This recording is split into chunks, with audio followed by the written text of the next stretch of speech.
జై శ్రీమన్నారాయణ శ్రీనివాస వెంకటేశ గోవింద గోవింద గోవింద. ప్రతి ఒక్కరూ ఆలోచన చేయండి స్వామి. దయచేసి ఏం చెప్తానంటే, మన ఇంట్లో లక్ష్మీదేవి నిలబడాలన్నా, ఇంట్లో సుఖ సంతోషాలతో అందరూ బాగుండాలన్నా, అందరూ మనశ్శాంతిగా ఉండాలన్నా ఒకటే దానికి కారణం. అది ఇంకొకటి ఏమీ కాదు. దయచేసి నోట్లో మాట్లాడే మాట కొంచెం విలువైన మాటలు మాట్లాడాలి. అది భార్య అయినా భర్త అయినా. తొందరగా ఆవేశపడేది, తొందరగా చెడ్డ మాటలు మాట్లాడేది, మాటకు మాట బదిలించుకునేది, ఇలా జరుగుతూ ఉంటే ఆ లక్ష్మీ తల్లి ఇంట్లోకి రావటానికి కూడా వీళ్ళే ఇంతగా బాధలాడుతూ అంటారు. నేను వీళ్ళకి పోయి నేను మంచి చేయాలా, నేను ఇంకొక ఇల్లు చేరుకోవాలా అనేసి ఆమె నడుచుకుంటూ దావంటి నడుచుకుంటూ వచ్చేది. ఈ ఇంటి పక్క చూసి ఈ సిచ్యువేషన్ చూసి ఆమె వెళ్ళిపోతుంది. అదే ఇంకొక ఇంటికి ఆమె ముందరకు పోయినప్పుడు ఒక ఇంట్లో ఒక పూజ చేసి, ఒక సాంబ్రాణి గడ్డ వెలిగించి, ఇంటి ముందర ఒక ముగ్గేసి, లోపల దీపం పెట్టి ఉండే దాంట్లో మన ఇంట్లో ఏముంటే అది చేసుకుంటే మాత్రం ఖచ్చితంగా ప్రశాంతంగా ఉండే ఆ ఇంట్లోకి లక్ష్మీదేవి ఇంట్లోకి కుడికాలు పెట్టి లోపల వస్తుంది. దయచేసి అర్థం చేసుకోండి. ఒకటి.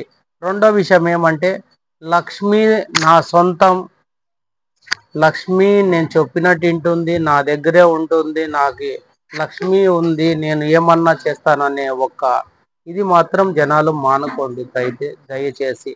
ఎందుకంటే ఆ తల్లి ఎవరికి సొంతం కాదు. ఆ తల్లి నేనేమంటానంటే, ఇప్పుడు రోడ్డు అంటే వస్తా అంటుంది, ఏ ఇల్లు బాగుంటే ఆ ఇంట్లోకి వస్తుంది అని చెప్పినాను కదా.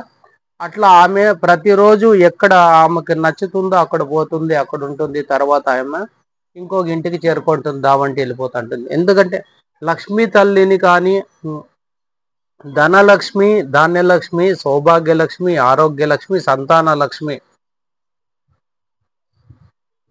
ప్రతి సంతోష లక్ష్మి, ప్రతి లక్ష్మి కూడా మన ఇంట్లో ఉంటుంది. దయచేసి కాకుండా పోతే మనం ఆ లక్ష్మీదేవిని ఎలా ఉపయోగించుకోవాలా, మన మంచి మాటలతో ఉపయోగించుకుంటే ఆమె ఉన్నంత వరకు ఉంటుంది. మన ప్రవర్తన ఏదన్నా, మన ప్రవర్తన తనకు నచ్చినప్పుడు చెడ్డ మాటలు మాట్లాడటం, కోపం చేసుకోవడం, అన్ని ఇష్టానుసారం ఇంట్లో పడేయడం, ఇల్లు శుద్ధిగా చేసుకోకపోవడం, ఇటువంటివి ఏదన్నా జరుగుతా అంటే మాత్రం ఆ లక్ష్మీ తల్లికి ఆమెకి కోపం వచ్చి, ఆ కోపంతో ఆమె వెళ్ళిపోయిందంటే ఇంట్లో దరిద్ర లక్ష్మి ఉంటుంది. దయచేసి అర్థం చేసుకోండి. ఉండాల్సిన లక్ష్మి వెళ్ళిపోతుంది, దరిద్ర లక్ష్మి ఉంటుంది. దరిద్ర లక్ష్మి అంటే ఎలాగంటే, మనకి ఏదన్నా అవసరమై ఆరోగ్యం బాగాలేకున్నప్పుడు మనకి ఏదన్నా రావాల్సిండేవి రావు, మనకి సమస్యలు చాలా ఎక్కువైపోతాయి. ఊరికే ఉంటా టెన్షన్లు వస్తుంది, కోపం వస్తుంది. నీకు సాయం చేసే వాళ్ళు కూడా చేయకోకున్నట్ల వాళ్ళు ఇదిగో అదిగో రేపోమన్నాడు, లేకుంటే ఇప్పుడు లేను, లేకుంటే నేను ఇచ్చేలేదు, ఇట్లా మాట పెరిగేది. ఒక ప్రతి విషయానికి హెల్ప్ అనేది లేకోకుండా అయిపోతుంది. దానికోసం ఏమంటానంటే, మనం ఉండాల్సిన పద్ధతులు, మనం చేయాల్సిన సాంప్రదాయాలు కరెక్ట్గా ఉంటే లక్ష్మీదేవి మన ఇంట్లోనే ఉంటుంది.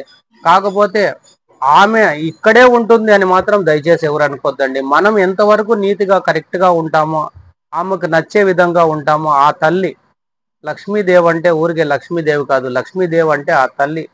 ఆ తల్లి ఉన్నంత వరకు నీకు మంచి జరుగుతూ ఉంటుంది. ఆ తల్లిని నువ్వు ఇంట్లో నిలుపుకోవాలంటే నీ ప్రవర్తన బట్టి ఉంటుంది, ఇంకా వేరే ఏం లేదు. దీనికి ఏం పెద్ద ఎవరు ఏం చెప్పాల్సిన అవసరం లేదు. ప్రతి ఒక్కరు తెలుసుకోండి. ఆ మహాతల్లిని ఇంట్లో నిలుపుకునేందుకు సాధ్యమైనంత ప్రయత్నం చేయండి. నేను బీరువాలు ఎక్కేసి బీగమేస్తాను లక్ష్మీదేవి పోదంటే, లక్ష్మీదేవిని కానీ నేను చెప్పినాను కదా, ధనము, ధాన్యము, బంగారు, వీళ్ళని మీరు ఎక్కడ ఆపలేరు. దయచేసి వాళ్ళు తిరుగుతానే ఉండాల. ఇంట్లో ఏదో రెండు కట్లు పెట్టుకొని నేను ఆపినాను అనుకుంటే దానికి ఏదో ఇంకొక ప్రాబ్లం స్టార్ట్ అయిపోతుంది. అవి చెదులన్నా పట్టొచ్చు, లేకుంటే ఎవరో ఇన్కమ్ ట్యాక్స్లు వాళ్ళు వీళ్ళు, లేకోకుంటే నీకు నచ్చుకుండే వాళ్ళు వీళ్ళు కొద్దిగా ఇదైపోతే ఆ లక్ష్మీదేవి ఆటోమేటిక్, చెప్పినాను కదా, దరిద్ర లక్ష్మి అనేది ఎంతైందని, మన టైం బాగాలేకున్నప్పుడు మన ఇంట్లో లక్ష్మి ఉన్నా కూడా మనకి రివర్సల్ అయిపోతాయి. ఆలోచించేయండి. ఆ లక్ష్మి ఉన్నంత వరకు మనం ఒక విలువగా ఉండాలనేదే మెయిన్ పాయింట్.